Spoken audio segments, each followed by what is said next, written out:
इस वीडियो में हमारे पास क्लास 9 का ये क्वेश्चन है। इस क्वेश्चन में फिगर गिवन नहीं है, ठीक है, तो हमको क्वेश्चन के हिसाब से फिगर बना के फिर इसको सॉल्व करना है।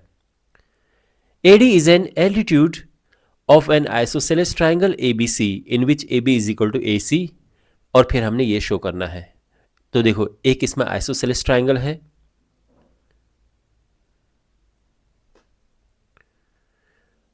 और A B is equal to A C है, तो ए डेफिनेटली ए ये है, बी ये है, सी ये है, जिससे कि A B is equal to A C हो रहा है।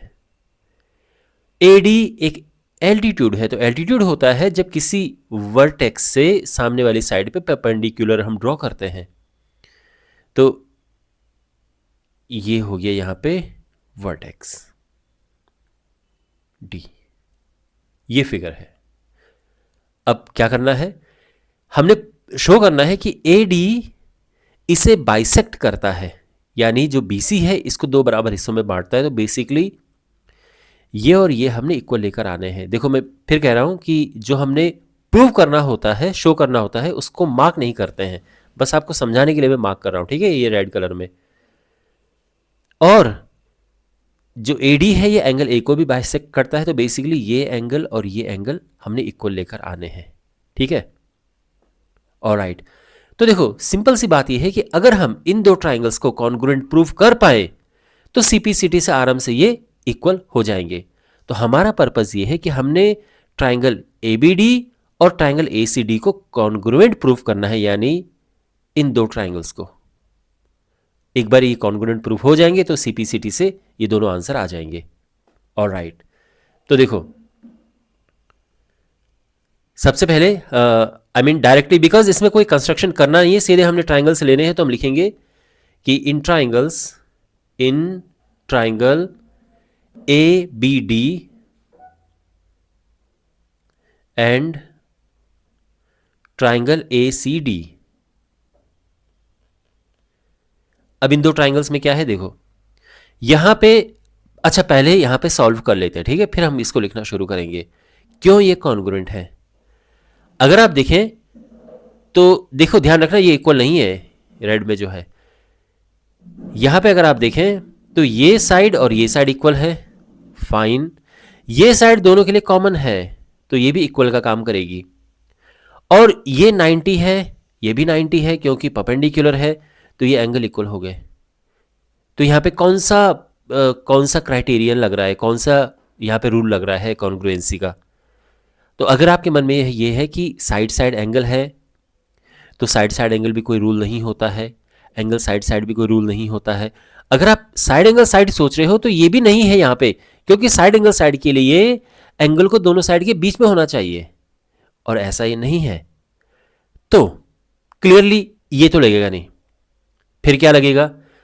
तो आप इस बात का ध्यान रखिए कि जब भी आपको 90 डिग्री वाला ट्राइंगल्स मिले, यानी राइट एंगल ट्राइंगल्स मिले, तो आप इसमें सोचना ये कि क्या कहीं इसमें RHS तो नहीं लग रहा है। RHS right angle, hypotenuse and side. तो देखो ये दोनों तो राइट एंगल हैं क्लियरली, हाइपोटेन्यूस भी इक्वल है ना, 90 डिग्री के सामने वाली साइड हाइपोटेन्यूस होती है, तो ये इक्वल हो गया। और ये दोनों के लिए कॉमन है साइड, तो बिल्कुल यहां पे RHS लग रहा है, ओके। तो यानी हम यहां पर ये अप्लाई करेंगे। तो in triangle this and this, अब इसमें क्या है देखो, सबसे पहले बात करते हैं इसी की। Angle ADB is equal to angle ADC। क्यों इक्वल है, क्योंकि दोनों 90 हैं, बोथ 90 डिग्रीज। फिर इसकी बात करते हैं AB is equal to AC। ये क्यों इक्वल है, बिकॉज ये गिवन है क्वेश्चन में। एंड अब इसकी बात करते हैं AD, दोनों के लिए कॉमन है, तो AD is equal to AD, और ये कॉमन है।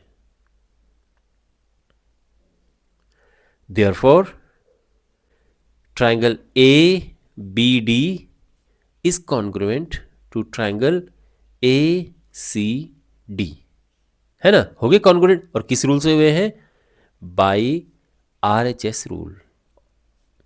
या दूसरे लैंग्वेज में अगर हम लिखें तो by RHS criterion of congruency, वो प्रॉपर तरीका है लिखने का, बट सिंपली हम ये भी लिख देते हैं, ये कॉन्ग्रुएंट प्रूफ हो चुके हैं।